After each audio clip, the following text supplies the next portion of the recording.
What is going on, ladies and gentlemen? This is Robert Jackson here to me. And thank you so much for tuning in to this Pac-Man related, I don't know. Yeah, and I got my Pac-Man shirt. So, yep, that means I am all up and ready for, waka waka waka. Yeah, that's how you know this is my game face on. Yep, it's that type of, podcast interview. So, yep, I'm all serious right here. So, thank you for tuning in. We had some tech issues earlier, but nonetheless, we've managed to, get everything all situated, hopefully. So today, we're going to be chatting with someone who is very well known in the Swedish voiceover industry. You've heard her on projects like My Little Pony. She's done a lot of other work like Legend of Korra, and just a lot of other different properties and shows. I know that she's recently done some other work, which we can't discuss about because NDA. So why am I talking? Ladies and gentlemen, introducing the lovely and talented Miss Anneli. Thank you very much for joining me today. Thank you, Robert. Nice to be here. Yeah, I've been wanting to have you on for at least a while or so, but yeah, glad we finally were able to get, today is finally worked out. Yay! Yay! Yeah, Yeah. yeah. Would you like to share or just do a little portfolio of all that you've done, what you do, and just, yeah, overall general fun little tidbits and whatnot? Well, that would take a very Right, yeah, long time. So I'm not just gonna a bore you quick with all base. of that, but Yeah. I've been doing I've been voice acting for the last 15 years. And before that I did a bunch of commercials and stuff. So I've been voice working for almost 20 years, but cartoons and dubbing the last 15 years. And I've been in a bunch of shows and movies and games, and I don't know where to start really. Maybe from the beginning. Yeah. So I guess pretty much what we're gonna get to the first question, which is yeah, so how did this all begin for you? And where did you get your start into the wild, wacky career of that we call the voiceovers? Yes, it is a wacky career. Well, ever since I was a kid, I loved doing voices, and I used to imitate my teachers, and they were not that thrilled about it. So sometimes I got told off and had to go to the principal's office because they thought I was making fun of the teachers while I was just doing research, trying on their accents like somebody tries on somebody's clothes, and so that got me in trouble. And when I was 6, the only thing I wanted in this world was to get my own tape recorder. Now, a tape recorder, for you who might be slightly younger, is cassette tapes, with that. Yeah, sorry, just kidding. But I wanted to record myself. I wanted to hear myself say the lines of the movies like Little Mermaid, Beauty and the Beast. So that's what I got. Finally, when I turned 6, I got this tape recorder, and that's what I did. I sat for hours in front of that recorder and just recorded myself saying the lines in different ways, trying them on. And then I was very thorough with a long list of credits, my own credits with only my name in there. So that was how I started with my love for voiceovers and voice acting. And I was brought up in the southern of Sweden, and the voice acting industry in Sweden is in Stockholm.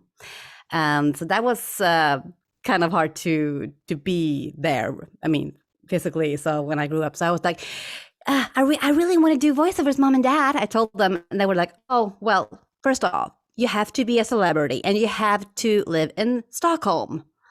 And I was like, okay, well then challenge accepted. So here I am, yay. No, it wasn't that easy.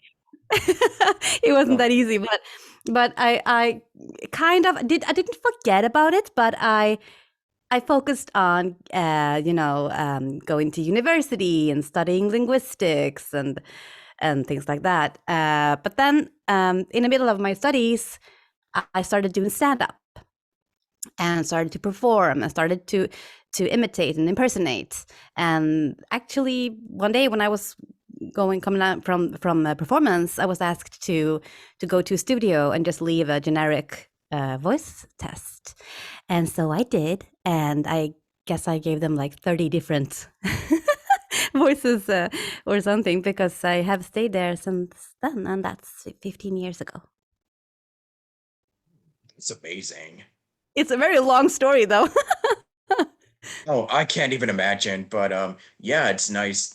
But it also is a good way to get your name out there. I mean, I guess everybody has to get their start in different fields because yeah, when you wanted to do like voices for a living, you just kind of wanted to do anything or just everything to make other people laugh.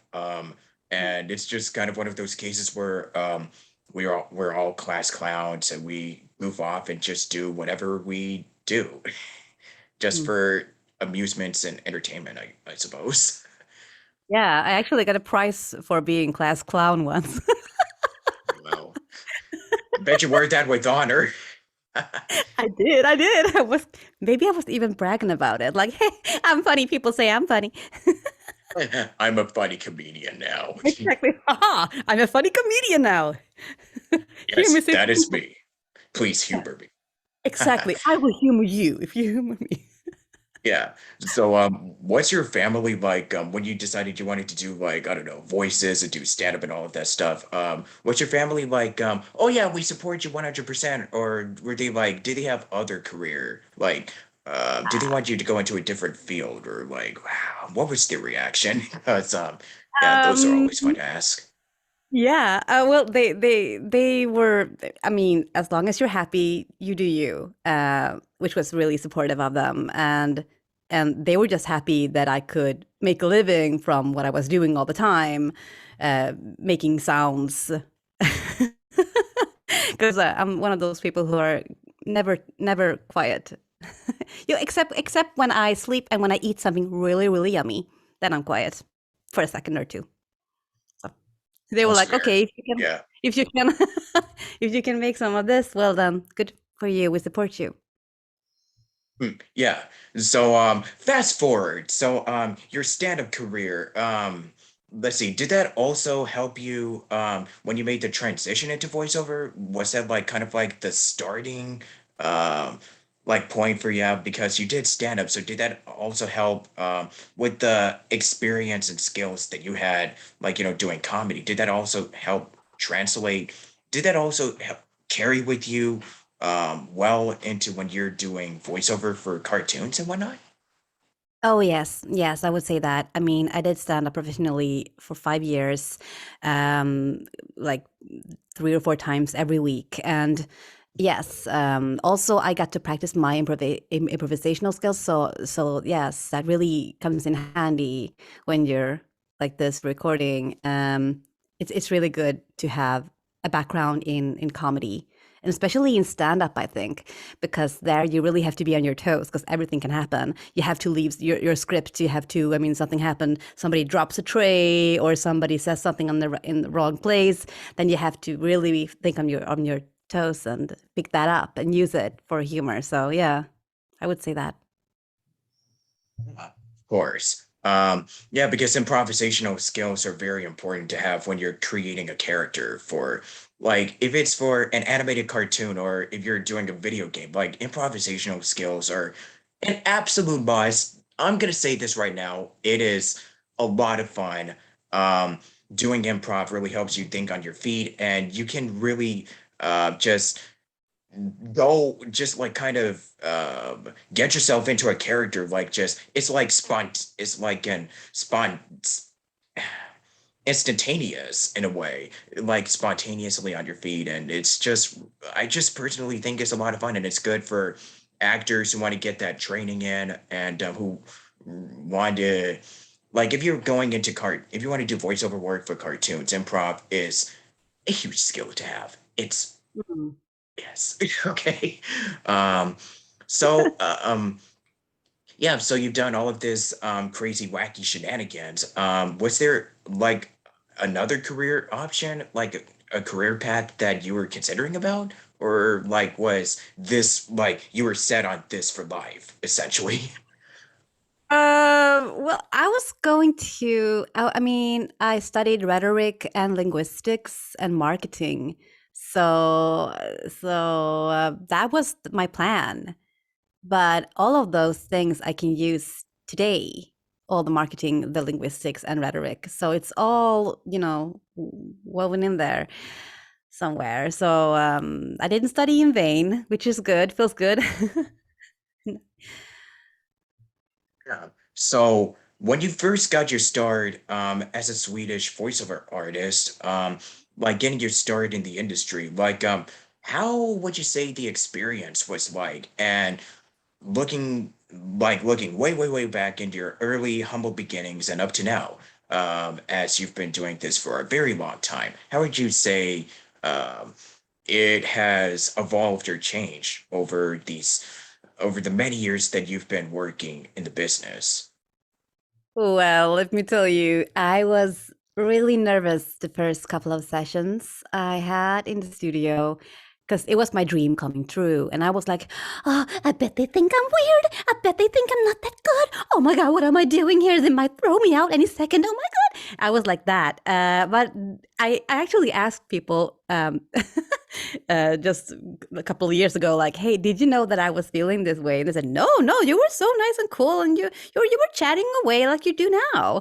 And and I was like, I was so afraid to mess up.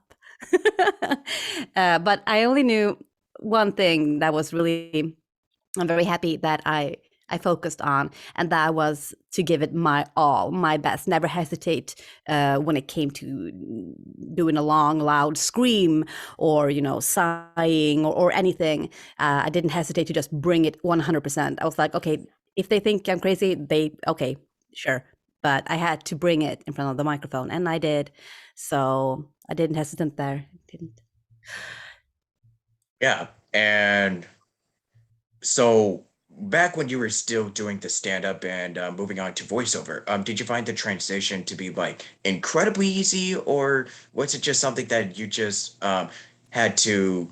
There's like a couple of different steps that, or like, did it take you a while to like learn? I mean, at least just transitioning from one area into the next one. How would you describe it?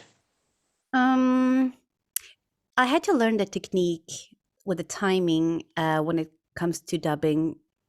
Now it's I mean, when I do prelay animation, it's is another thing, but it's mostly dubbing right now.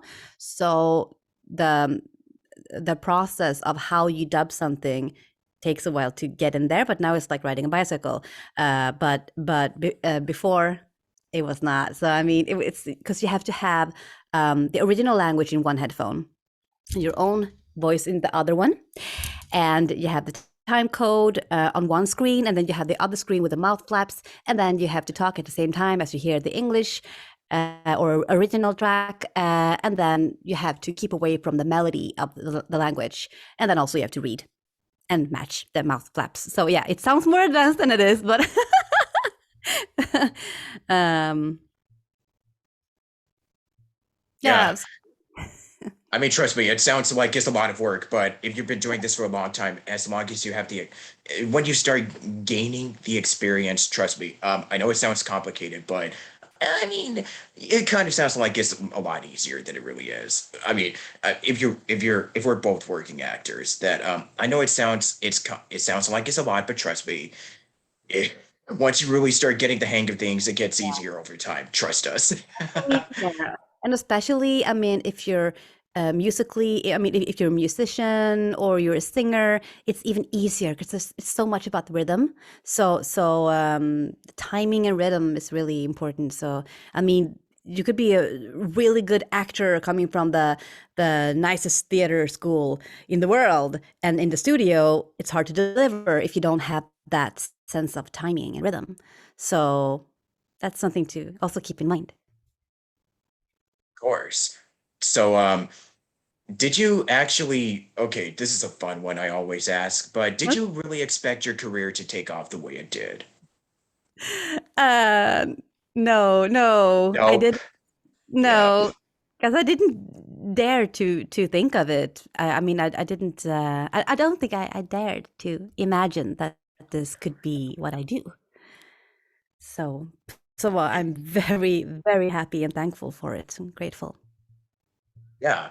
So yeah, I guess we can finally start talking about like, some of your voiceover roles that you've done. Out of all of them, and I know you kind of get this one asked a lot, but what are some of your favorite projects and roles that you've done over the years? Oh, there's so many. I can't choose one of my babies. Um, So like choosing your favorite child, I know. it's my animated babies. I have to say, um, it's a tie between Star Wars and My Little Pony. So you see my dilemma here. I mean, who can choose between Star Wars and My Little Pony? Come on, that's crazy.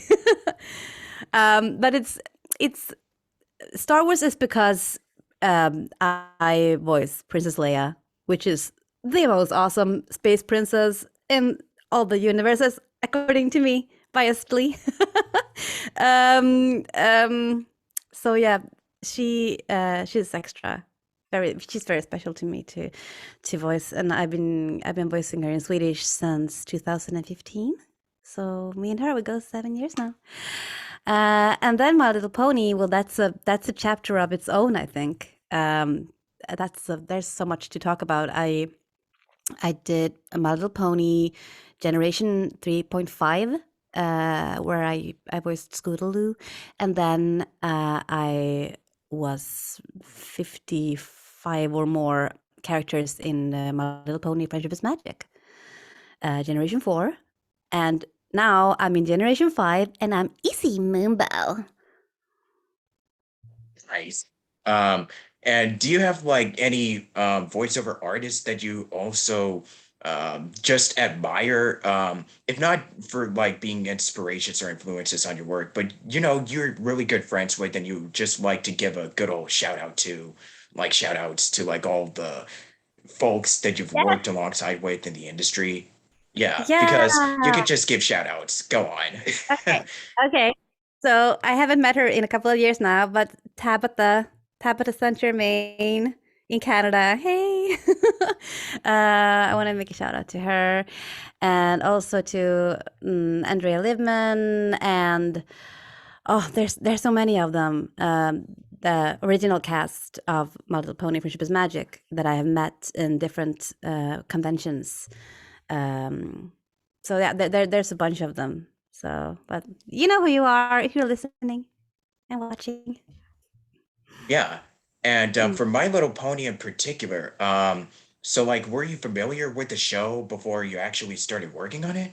Yes, I were. I had a lot of ponies from when I was a kid, and I never threw them away. So I had them. I had Lemon Drop, and I had the stable, and I had Spike that I ended up voicing.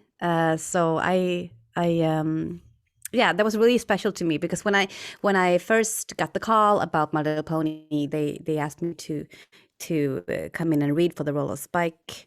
This was like 12 years ago or something. Not really sure if I did read for him or if I just, well, I can't remember.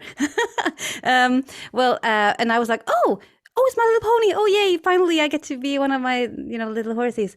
But then I arrived and they were like, okay, so you're going to be the only boy on the show. In the beginning, there was only one guy. And I was like, okay, still fun because I do a lot of boy voices as well. So I was like, okay, still fun. It's a little guy dragon, but hey, it's still in the show. And then after a couple of episodes, some more ponies were added to my list, and then more and more and more, and then I ended up with a lot of different ponies with different voices and personalities. So that was so much fun. But I think Spike is the one, and also Spitfire. That is actually the one on my little shelf here. She's also very special to me because she's the reason that pony is the reason that I got to go on several amazingly arranged roadie conventions around the world.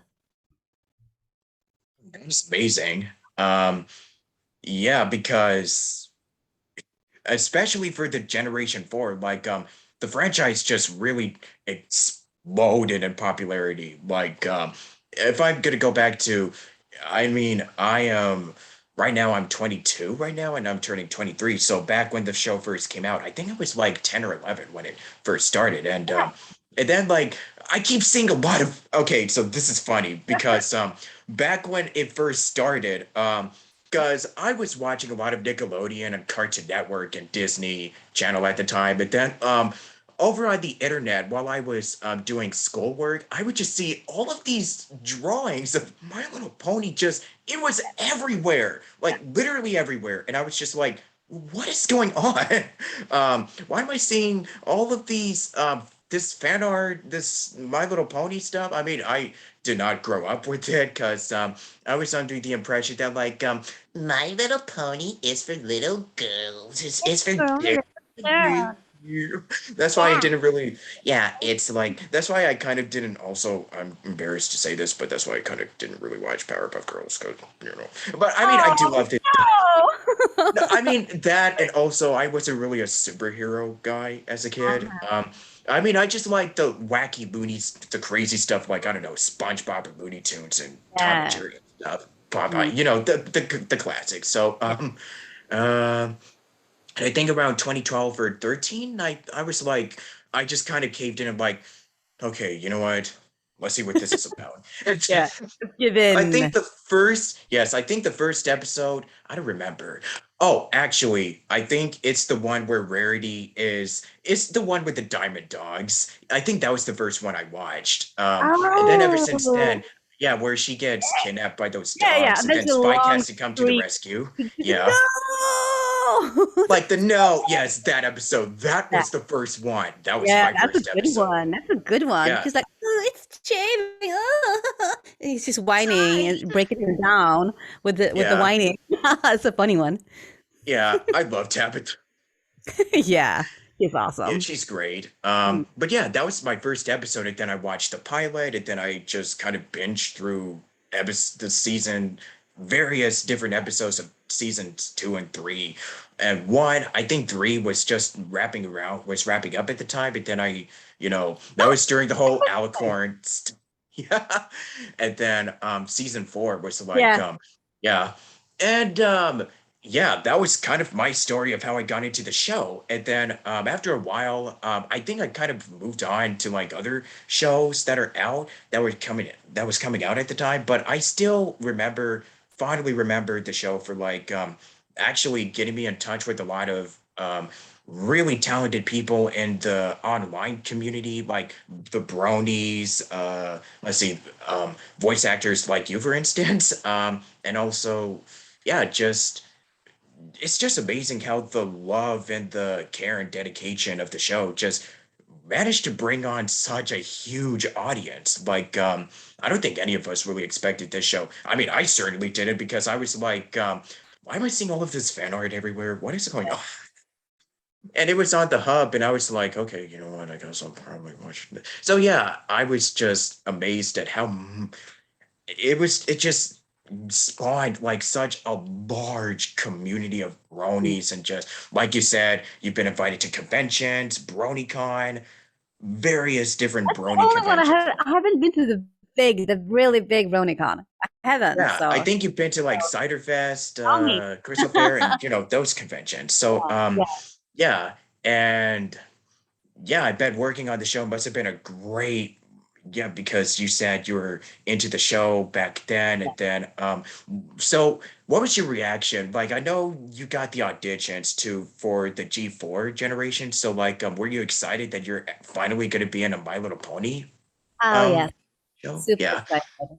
So that was amazing just to get because these voice acting job you can never apply for them yourself. You have to be lucky to be in the casting director's mind and you don't even know who's casting anything. So it's just they call you if they want you, they call you. So I'm just very happy when my phone rings. Um, so yes, I was super excited and not that nervous. I mean, I don't even remember if I did casting because Spike was not considered to be one of he was not main six, so he was just like the seventh role I think in the um I'm not sure if I even had to audition for him, but I think they wanted somebody, preferably a comedian with the comedic timing, and also somebody who could do a little guy's voice. So that's why I got him, I guess. That was thrilling. I was super happy. I love Spikey. That is awesome. So yeah, I mean, Yeah. I've been doing that voice for him for 10 years, and then whenever I'm asked to do a similar voice for another little boy character, I'm like, I can't do that. That's Spike's voice. I mean, I shouldn't. I just shouldn't. And then I do it. You just do it anyways. Yeah, I do. I go against my. But I was Sweetie Belle. You know, the one of the Cutie Mark Crusaders, the little one with the purple hair, the really nice mane, and then I was oh, Queen Chrysalis with all the, the she had this turquoise hair and the broken down hooves. Very cool. And I was Miss Charlie, the very cheerful pony who was very nice, and also I was let me see. Oh yes, Princess Cadence. And she was not British just because she was a princess. And then I was the singing voice for Rainbow Dash, the one who was 20% cooler. And then I was actually the singing voice for this little pony, Pinkie Pie. So yeah. Oh, nice ad. All right. I love it. So that was, I loved singing as Pinkie Pie because then I get to sing all of those really upbeat, crazy songs. And I love the music. I mean, Daniel Ingram and his colleagues did a really amazing job on the songs for the show. It was a joy to anytime I came into the studio. And I was like, am I singing today? Am I singing today? And they was like, yeah, you're singing today. Yay. So maybe I Yeah. should leave this on. Maybe I should. Like, Yeah, it makes you look. It has that colorful, that vibe, and yeah, it would make you look even more cheerful. And yeah, oh, I'm thank you. seeing a lot of pink today. Yeah, and of Yes. course, you were Spitfire on the show. Exactly. And she was like very much because I tried to make her very, I mean, because she's in the episode 26 of the season 1 in the finale, the best night ever. And she was very, I mean, I wanted to make her, I mean, she's captain of the Wonderbolts. She's very cool. So I wanted to make her a little bit sassy, like with this kind of thing going on in her voice. And I said something about an apple pie. And that was what happened. I just said apple pie. And then somebody animated, no, they didn't animate, but they cut that scene together with Fry from Futurama reacting and drooling and fainting. And that was that. Yeah. Um, yeah, so you voice characters like Spike, Sweetie Belle, Shirley, Spitfire, Photo Finish, Pound Cake, Cherry, and Rainbow Dad, and also you've done some other bajillion different characters. Like, if I Yeah. list off every role that you did, I think we'd be here for like another 30 minutes or so. So, Yeah. yeah, it's just really nice and it's so cool. And did you honestly expect the show to like really explode the way it did? I think nobody Yeah, did. like I And said, nobody did. yeah, it was a very pleasant, amazing surprise. And I'm still amazed over these years that all of us got to experience. And I hope that G5 is gonna be similar. It can't be the same, I think, but I hope it can be similar. And also, I was very surprised. I thought that I was not going to be in Generation 5 at all, since I had so much to do with the Generation 4. So I was very surprised when I actually had to come in and do a voice test for her. And I was like, because I saw a picture of her. I think there were pictures online, and my friend showed it to me. She says, "Look, it's you. It reminds me of you because she has the same hair. I don't know because I have blue hair. No, no, but she was like, oh, this just looks like you."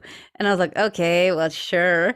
And she's like, oh, I hope you get to do this one. And I said, I don't think I will even be in the project. So, but then I was called up and I came in there and I saw it was this purple pony with blue hair, this unicorn, and she is very energetic and happy and friendly, and she's all up here, which I love to be. So I did my audition, and I thought, this is too good to be true. I will not get this role. I will not get this because that is too good to be true. And then I found out that I got her. So I mean, I haven't been that happy in. I mean, I was so happy. Yeah. And congratulations, by the way. Thank you. So I can still be Yeah. in the pony universe.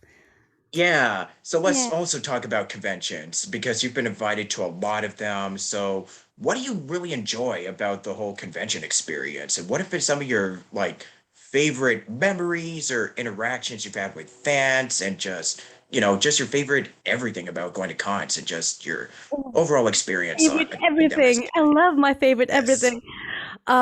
Well, it's meeting all of the people that is the most fun for me. I love meeting new people, and the creativity is just amazing, as we talked about before. The art and the music. I love the music that they make. And I even performed with a couple of really, really amazing Brony musicians. And I mean, all the just the harmony that is there. I mean, it's a certain feeling. You go in and everybody, it's very friendly and open minded. Everyone's included. It's just a very, very nice place to be at, and it's colorful with all the beautiful things on the cosplays, and it's cheerful, and it's yeah, I mean, I only had good experiences. It didn't matter if it was in the US or in Europe, or, I mean, very, yeah, amazing people, lovely people. Yeah. And do you have any particular fond memories or experiences working on the show? And what were some of your favorite like lines or episodes or anything that you've done, like funniest bloopers or Oh, incidents and stuff like oh. that? Yes, the positive stuff. um, well, let's see. The episode finale in season two, when Princess Cadence is being well, Queen Chrysalis. I'm spoiling now if you haven't seen it, so cover your ears if you haven't seen the episode finale of My Little Pony: Friendship is Magic season two. Okay. Well, Chrysalis is she captures Princess Cadence and she pretends to be her as a changeling, and that is very cool. And they sing a like a duet together called the This Day aria, and it's a really good song. And I got to play both Princess Cadence and Queen Chrysalis, so I got to sing with myself and to be those two characters fighting against each other. That was very cool, and I was like jumping up and down in the studio because I was too excited. I was like, I got too much adrenaline. I need to run around like 2 laps around the house or something just to calm down so I can do this. So Yeah. what that was one of my favorites, and also I think yeah, maybe I can say things. I mean, I think people have seen the show, but the Cutie Mark Crusaders. This is also a spoiling thing, so. But the Cutie Mark Crusaders, when they finally get their cutie marks, I actually started crying because it was so cute. It was so cute. And I another very cool memory was I it was the day before I got my son, and I was totally incredibly and awesomely pregnant, super pregnant in the studio, and I had 4 hours of singing as Sweetie Belle planned. And I didn't have any I didn't have any like room left because my son was in my belly. So I really had to like, oh, I don't have any air. Okay, I will try this anyway. So I had 4 hours because I in my mind I was like, okay, I just want every session to be done so I can just focus on the new baby, the new family member for a week or something, and then maybe have sessions again, depending on how everything goes, of course. So I was standing there, and the director and the sound engineer were so worried about me. They're like, "Okay, it's okay. Do you need to stop? Do you need water? No, no, no. I can go on. It's sweet about." Ooh. So I took a taxi directly from the studio to check up. So yeah.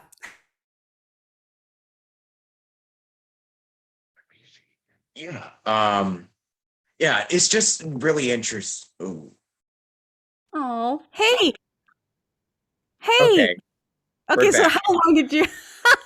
I have I no saw. idea what just happened. But yeah, what were you saying about the studio session?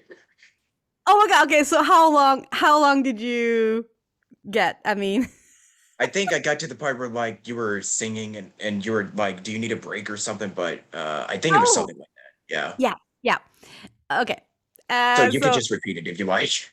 no, no, no, no, no. I can just well, they the sound engineer and the director were like, "Oh, do you need a glass of water? Are you okay?" And I was okay. I just wanted to sing and not focus on what was gonna happen. So I was like, "Okay," and I had to pause sometimes to like, just to breathe and yeah. So that was fun. So whenever because my son, he is 6 years old today, and he loves. I mean, he really adores the show. So whenever these songs are on, I say, this is the songs that you heard the day before you were born, my son. These songs are for you." Yeah, that's really interesting. Um, and what are you expecting? Like, I know that since we're now into Generation 5 of My Little Pony, and you of course you play Izzy. So do you expect it to have like the same amount of impact and like especially with how Generation 4 just really brought a lot of newfound interest into MLP. Where do you kind of expect G5? What do you see it accomplishing with this next new generation of ponies? I hope it will continue to bring people as much joy as Generation 4 did. I really hope so. And I think there's great potential for it. I mean, it's it's pretty awesome, and I can't say anything else about it. It's yeah. Mhm, You've seen yeah. the movie, and yeah, yeah. Yeah, I've been watching, oh yeah, the movies and whatnot, but I've been watching a lot of the panels and interviews that you've done with other voice actors on when you go to these conventions, like you have so much fun. It's just like it's always a blast whenever you do these events because of everybody is really welcoming and very kind and yeah, just a lot of really pleasant you know games that you guys do like the and of course the fan interactions and whatnot. I mean um I can't really speak for everyone, but it just seemed like it's the conventions that you go to. Everybody is just having a grand, jolly old time, and that's really the best feeling that you could possibly have when you go to these events. Oh yes. Yeah, without a doubt. It's fantastic. And that energy that you get there, you get to take that energy home and just keep it. And when you go into the studio again, you have that energy, and you know that people are going to listen to this and they're going to react to it, and it's even more fun. It's a new dimension of fun. It's a new dimension of fun. It sounds like a typical. Yes. Oh yeah. Mhm. Yeah, and so let's talk about Princess Leia in Star Wars for a bit. So was that also like, did you audition for Leia, and how was Oh the yeah. audition process like? And yeah, your experience working on the show, and if you've gone to like any Star Wars conventions, yeah, you could just please share about, any possible future like upcoming stuff that you're going to be doing with the Princess of the Galaxy. Um, well, first, there was a very, very secretive casting call. I got a call and they said, "Hey, can you come in for something? But we can't say what it is." And I was like, oh, really? What? Why? It's me. Come on, you can't say it." And they're like, "No, no, no, no," because they know me. I mean, been working with them. I mean, well, the bookers and all the people. So I thought, why can't you say it? Oh, well, okay. And then I came in, and they said it's for Star Wars, and it was for the game, the Disney Infinity was the first, Disney Infinity, the Star Wars edition. And I had been in the Disney Infinity one, but then I was like townswoman A or something like that, townswoman number one. So that was an upgrade to to get to read for Princess Leia, and I got to read on the really old movies. I got to read over Carrie Fisher's voice, which was amazing, and I was starstruck. Yes, I was, because I was like, really? Can I do this? And I was really nervous. And I'm never nervous in the studio nowadays, but that actually got me nervous. And they were like, "You can do this, come on!" And it's not up to the Swedes to decide who gets it. It's for the people in the US. So it was very like, and I thought, I will not get this. I will not get this, and I got it, and that was so much fun. And I recorded for the Disney Infinity, and then half a year or something like that later, they called me again and they say, "Okay, so you got a new another audition from Princess Leia," and I was like, "But I already did one." And they said, "Yeah, well, this is we don't know. It's for another thing, and they want to be sure." And I was like, "Oh no, I don't want to lose her."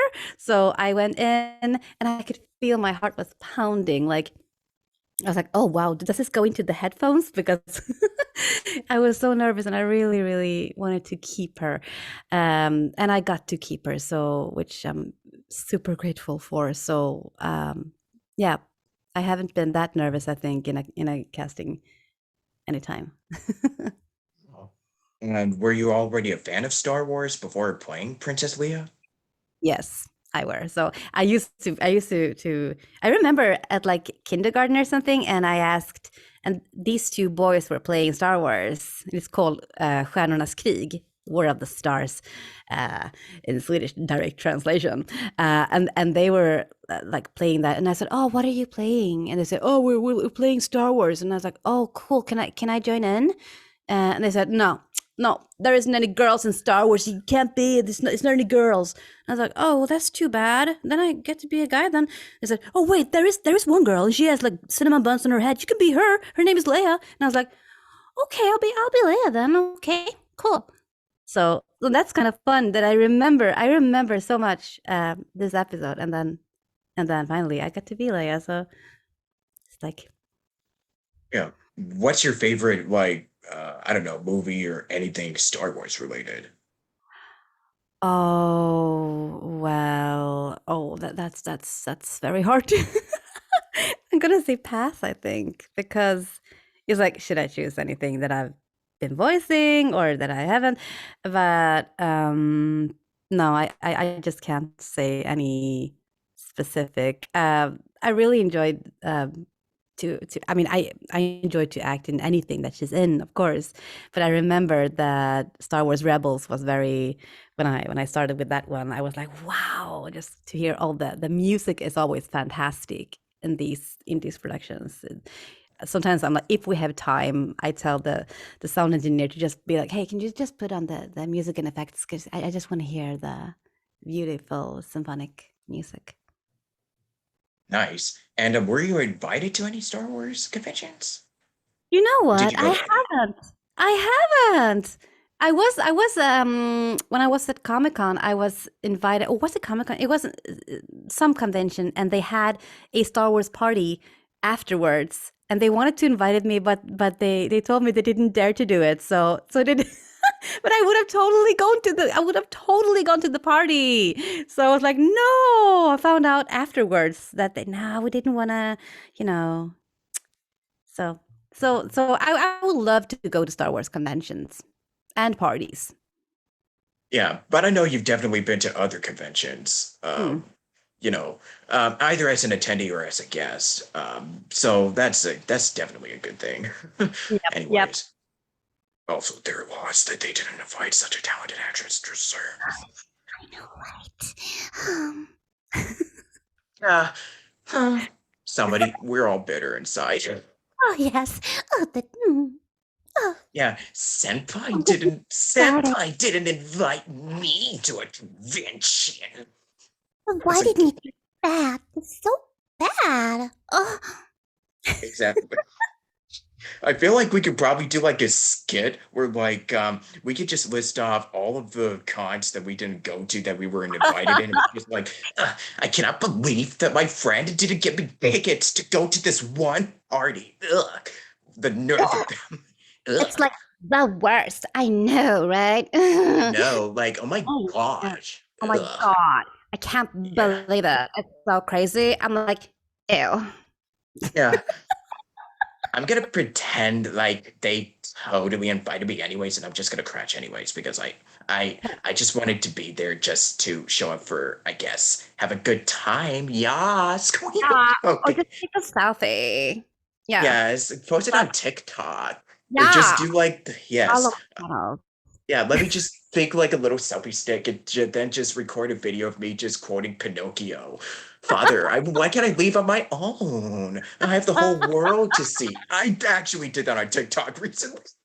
You Oh my did? gosh, and I posted That is yes, amazing. because people are You're like like, doing the trend, where they're like, you know, syncing to the new Pinocchio movie that came out with mm. Pauly Shore, and it's like yeah, everybody was like, you could just tell how much fun they were doing too. Especially when he hits the oh, I can imagine. yes, I gotta see that. father, I want to. Oh my Are God. I want to be are a you real boy. actually man? I got the whole world to see. Are you actually gonna see it though? Yeah, yeah. Now I have to. I mean, Pauly Shore. I didn't know that he was still doing. I mean, he was Oh like yeah, I love to watch his movies when I grew up. I love to watch Encino Man and a lot of other movies. And I thought he was so crazy. And my friends didn't get it. They didn't get it. Can you understand? They didn't get it. Oh, yeah. and they didn't even get Beavis and Butthead either. I did. I know people have seen it because like it is one of those movies where it's like, oh my gosh, this is this is kind of ridiculous. It's terrible, but oh my gosh, this looks so funny. I think I might watch this just to see how much of how hilariously bad it is. And I've heard Fine so line many. between bad Yes, and good, you know. It's a really fine line between if it's terrible or amazing. So it's legitimately terrible or terribly amazing.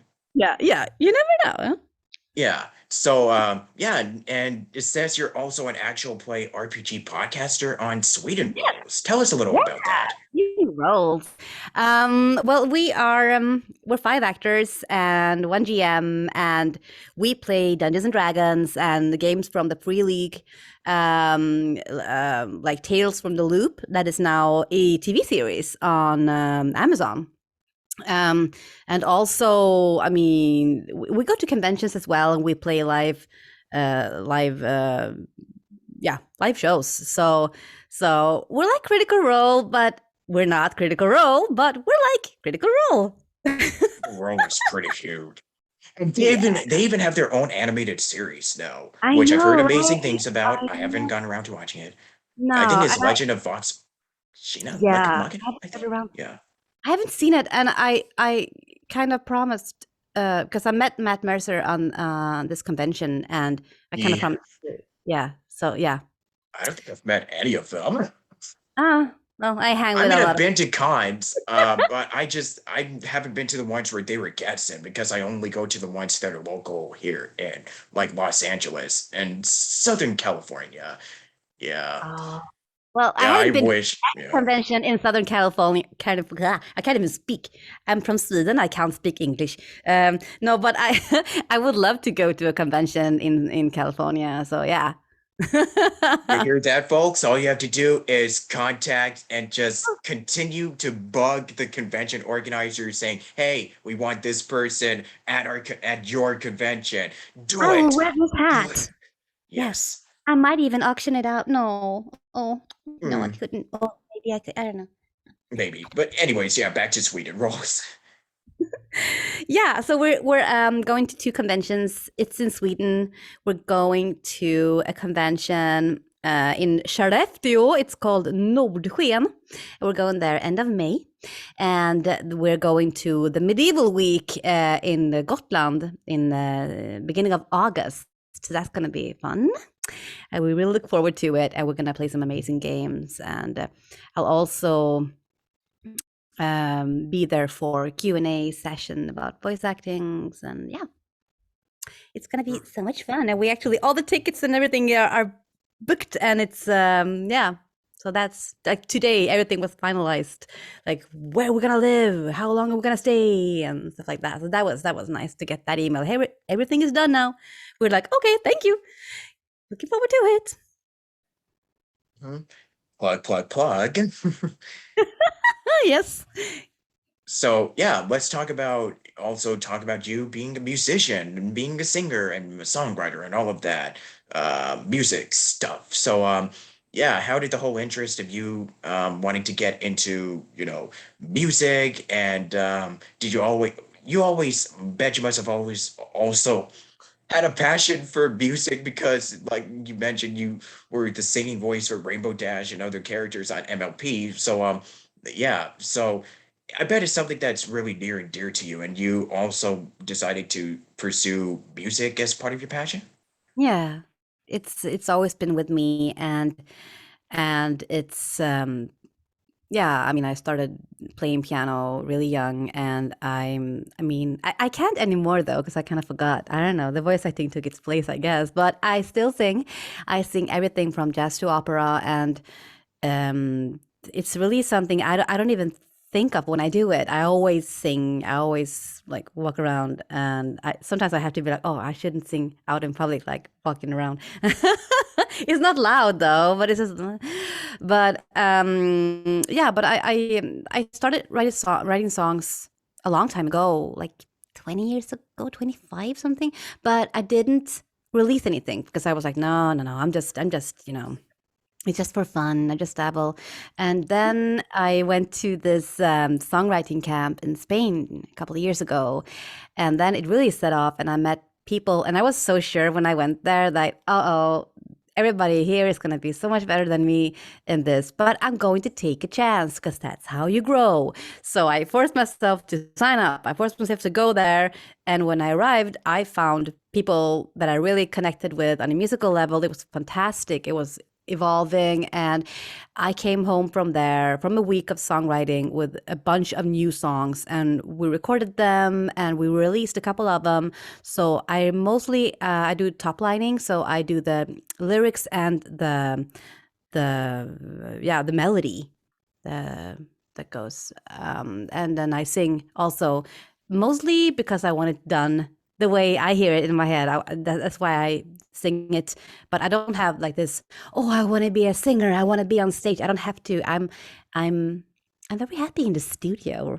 But it's fun. It's yeah, I like writing songs and recording them and releasing them. So yeah. Yeah, that's awesome.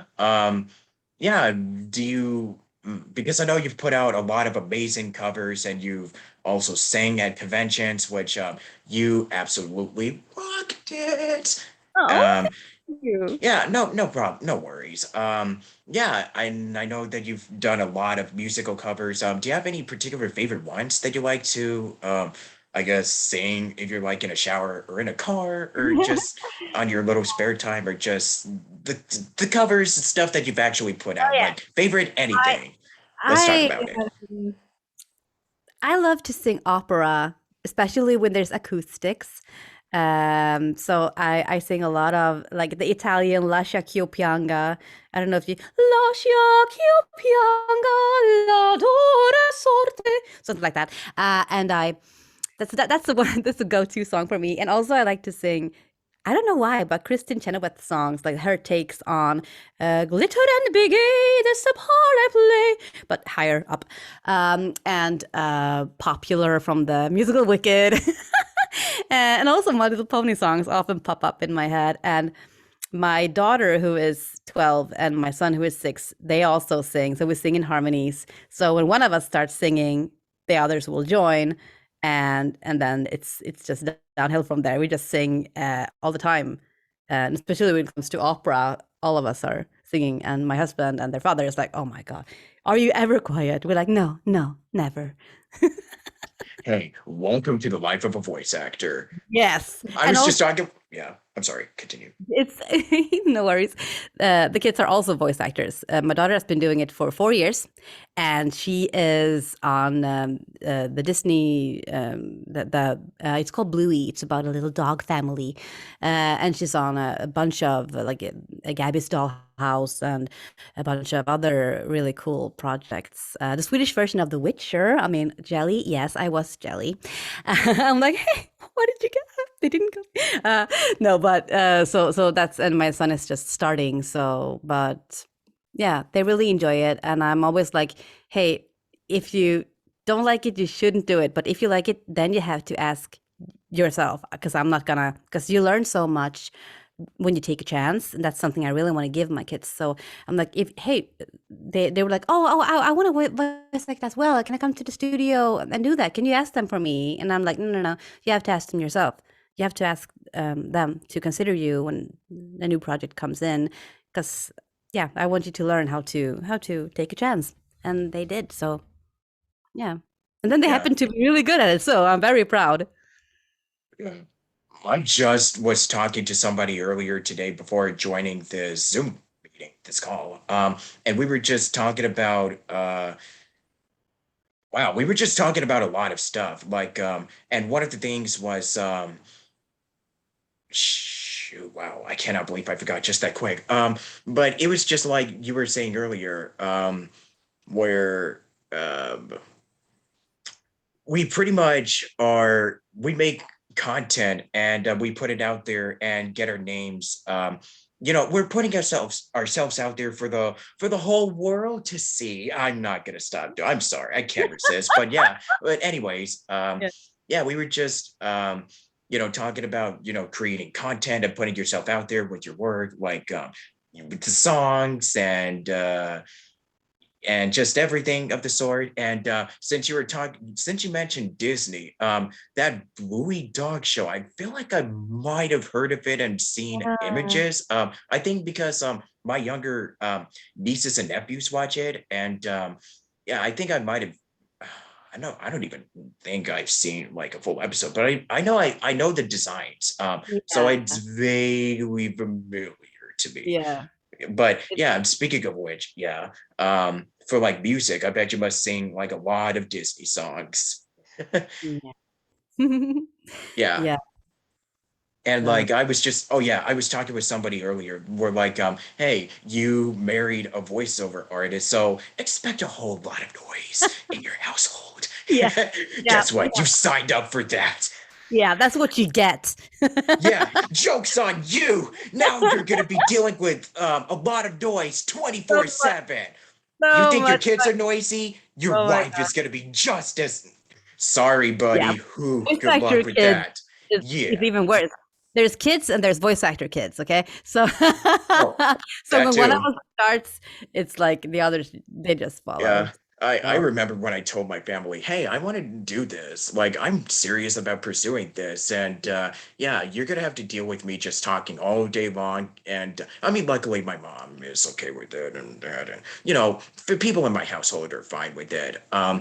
I mean, there are times where, like, I can't really say like there's like time limits or anything because like I just pretty much talk all day long and they know that this is something that I'm gonna do for I'm gonna pursue like professionally. So oh, and by the way, I've been doing this for like 4.5, it's gonna be 5 years coming up in September. So it's just been a really nice, fun journey just talking with all of these actors and everything. And as far as singing goes, let's see. The best I could do is let's see. Okay, so it's something I was watching like a lot of the Mario head YouTube Oh yeah. poops and he was singing Uh, like the when the moon hits your eye like a big piece of pie, that's a body. When the dance into lights and he takes a bite of your snout, that's a body. And also my way. even though I don't have that Frank Sinatra bass in my voice, I just find they're just a lot of fun to, if I want to Yeah. warm up, I guess. Warm ups. Yeah. How do you personally warm up? I sing That's Amore. It's No. amore. Amore. No, but It's I do amore. ex I do a lot of when I like the ones it's such a bad thing because when I sometimes when I leave in the morning for a studio session and it's I know that I'm going to be up here and a lot of singing. Then I remember just before I leave that oh yeah warming up and they're asleep. My family's asleep and I'm like going now I can go. And then I go so they wake up with that sound. And I'm like, I'm so sorry. Sorry, I'm singing, or like, yeah, imagine doing like a session and then your character just screams a lot, and it's like, and then you get like a noise complaint, which thank God I never do, like neighbors Oh. complaining and stuff. But Yeah. like, yeah, but I've heard a lot of stories where people are in apartments, but not me. I'm in a house, but yeah, they're Yeah. in an apartment and then they just have to scream a bloody murder in a video game. And then like the cops come knocking on the door and it's like, no, I'm sorry. I'm just doing voiceovers. They should have a Please sign on help. the door saying, Or "Oh, it's like, I mean, here." luckily though, now you could just let your neighbors know, like, hey, I'm gonna do this. Yeah. Please don't make Yeah. a fuss about it. Don't call anyone. I'm Don't okay. call, please don't call the police. I'm fine. Yeah. I swear I'm fine. I'm doing my job. I'm just trying to do my job here. Yes. And you mentioned that you did marketing. So what's your best piece of advice when it comes to marketing and social media and just getting and connected with like, all of these clients and show executives that just, getting your name out there to like networks and just, doing the show Yeah. socials and whatnot. What's your best piece of advice for marketing? Well, what marketing then events are actually my specialty. So I'm not that good at the social media part. I'm sorry, I should be better, but with I'm fortunate to have a lot of bookings and two kids and a house, so I don't put down the time that I should on the social media channels. I should get better on this, but I'm very happy that the phone is ringing anyway. So but I well I should be better at doing that, but I can throw a really good event. It's so bad. Oh no, did you freeze again? Oh no, I'm just agreeing with you. I'm just Oh, okay. nodding. I was like, oh no. No, I'm just Mm. like nodding in agreement, like, yeah, yeah. And for the I wish I Swedish was better. voiceover industry, I'm sorry? I wish I were better at the social media. I mean, because I mean, yeah, yeah, that's the it's thing. time consuming, and but I will be better at it. I mean, I know what to do. I just need to sit down and really do it. Yeah, being an extrovert and socializing with people, being a people Yes, person. exactly. Yeah, I Yeah. got to socialize with somebody. Oh no. Well, exactly. As you can tell, I'm very extroverted, and Yeah. Oh, mhm. I mean, I I'm think kind of the nobody can miss opposite. So. I'm sort of the opposite, introvert. I mean, I have a podcast to help me grow out of my comfort zone. So at least I got that going for me. So, that. hey, steps, people, Yes. steps. Yes. So But you yeah, know what? Introverts are actually my favorite because I'm married to one, and my absolute best friends in the world are also introverts, and my daughter is one. So hey, yep.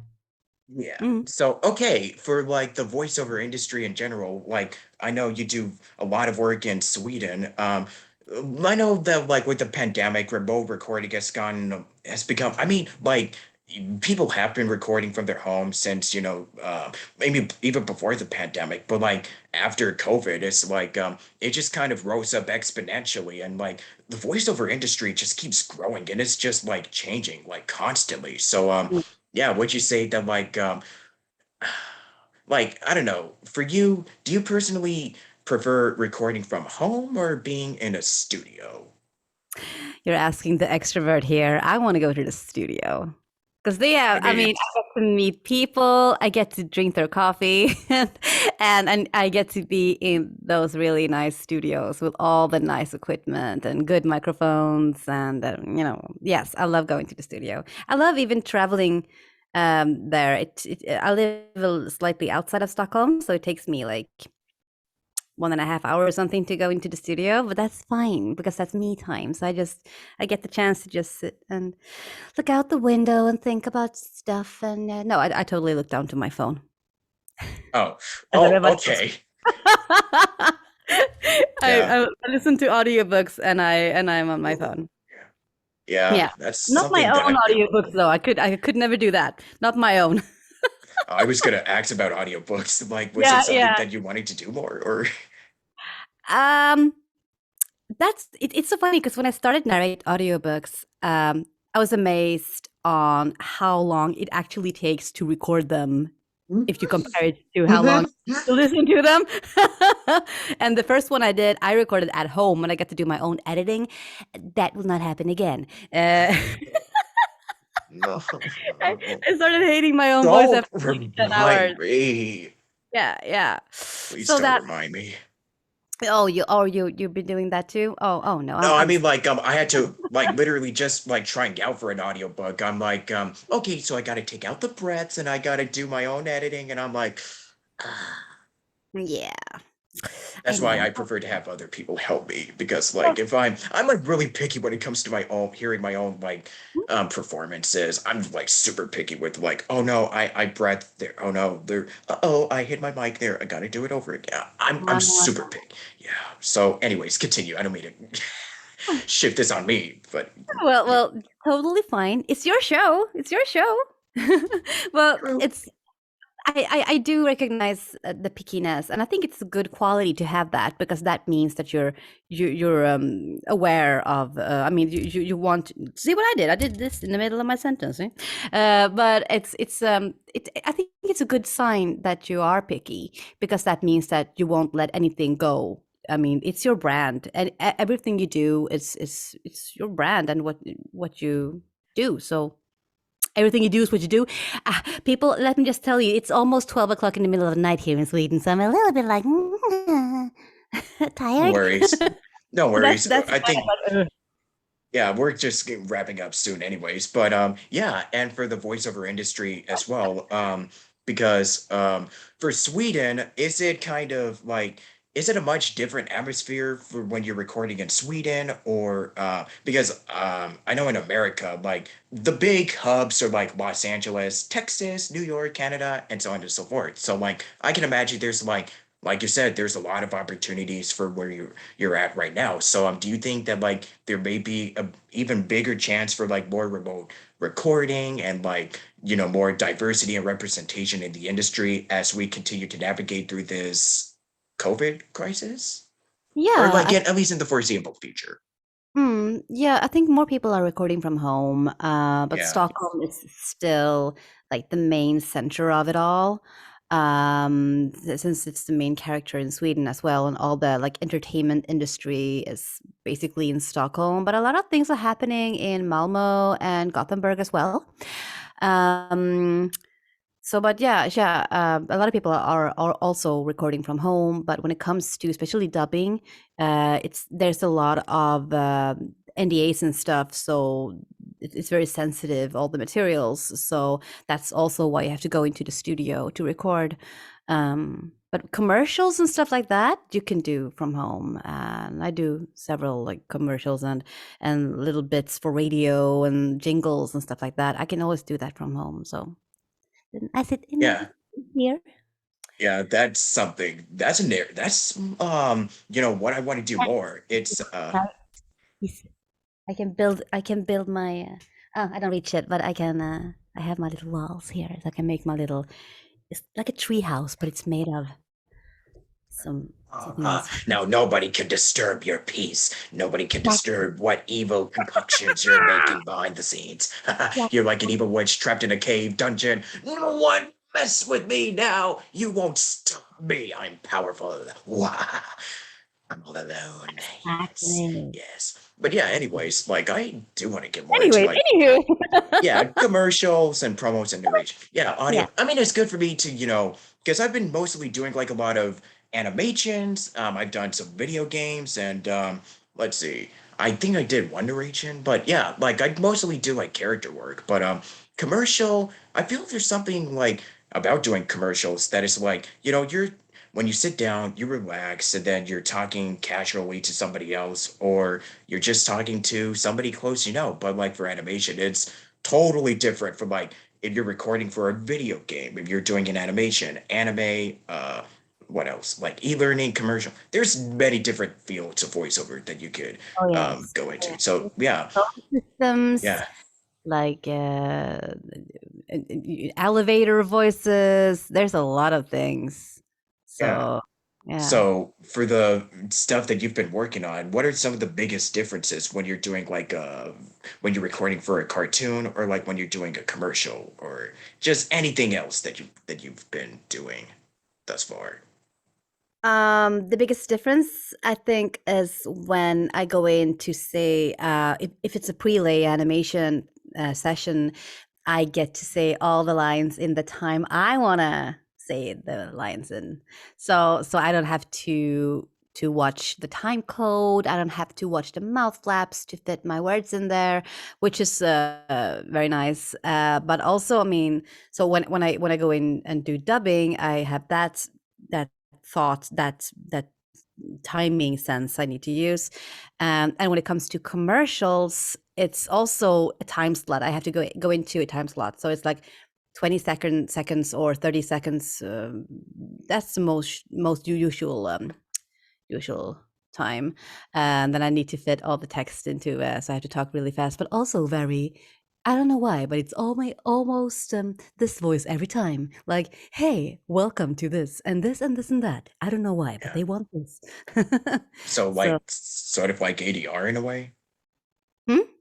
Is it like Yeah, ADR? Yeah, yeah. Yeah, it's just kind of like the side effects may include arthritis, I don't know, exactly. anything. Yeah, it's And just then like they welcome. time Yes. stretch it up a little bit, and and Yeah, then you they can want you barely hear what they say. Yeah, but that's not that usual in Sweden. But sometimes it's used as a like a comedy reference. Like, yeah. So yeah, welcome to so and so and so yeah. radio. This you're watching KFM on So I the do. Yeah. yeah da.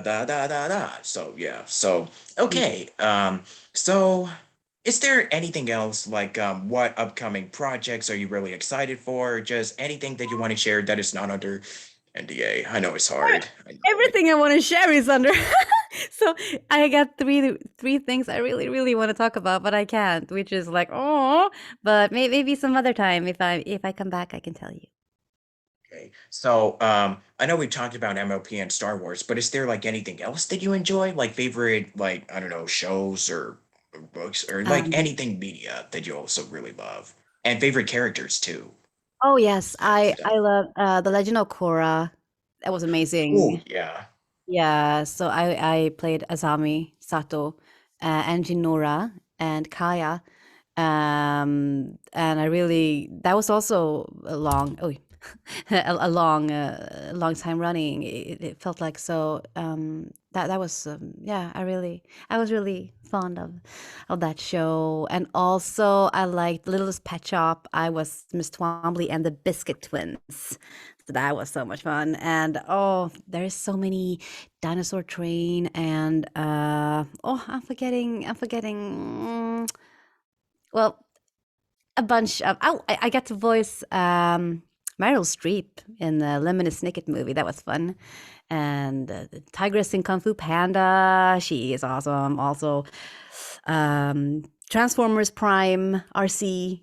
Um, there's so many characters that I just, Hotel for oh, Dogs, and I'm just reading. I'm just looking at your like bio resume. oh, but I'm forgetting half of it. It's like, oh no, oh no, and this and that, and after It's this is done, I'm gonna yeah, remember. I'm gonna be like, why didn't I say this character and that character? Oh, yeah. Yeah, mm. I get ya. So, anything interesting, like any fun little tidbits or trivia, or like anything interesting that not many know about yourself, like not a lot of people really know that you like to share. Um, um, well, I think, well, some people know that I really enjoy spicy food. I love Ooh, Tabasco. hey, Oh, me too. Let's yes, go. high five. Yes. When I was at an MLP convention in New Orleans, and the last day before I left, I found out that that's where they make Tabasco. And I was like, no, I can't go now. I need to go to the factory and I need to, I need to, ah, to visit this magical place when they make the best, the best. But I couldn't. So next time I really want to go to New Orleans again so I can eat Tabasco. Yeah. I gotta ask you this. What's your favorite food? What's your favorite like dishes? Um, Um, just anything meat spicy. Meat with hot sauce. That's like the best. That's a really good steak, and preferably a steak on my steak, like a double steak, and then drenched in hot sauce. That makes me a lucky, lucky lady. Oh my gosh, I eat spaghetti with hot sauce. I'm just now starting to get into it because my sister eats it with, the Tabasco sauce. So I'm like, oh no, now she's got me into trying this now. And I Because used to eat what? Oh, okay. I was gonna also say I made a tweet. I posted something like this a while back.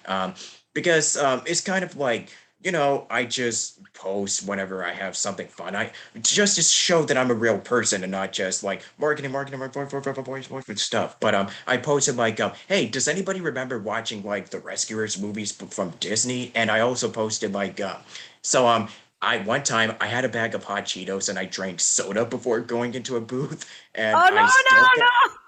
but I still got cast for something. Yeah, Okay, good. for That's some good. reason I don't. The recipe for surprises.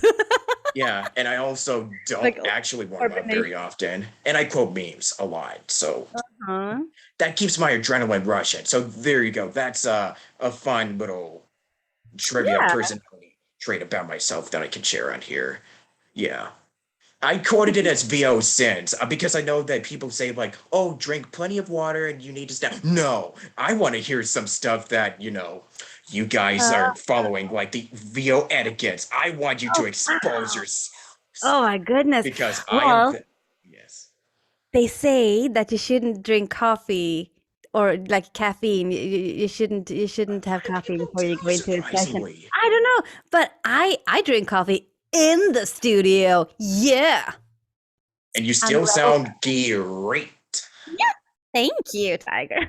I mean, I just can't imagine myself drinking caffeine otherwise. I think I'd probably just crash in the middle of the day. I had like Oh.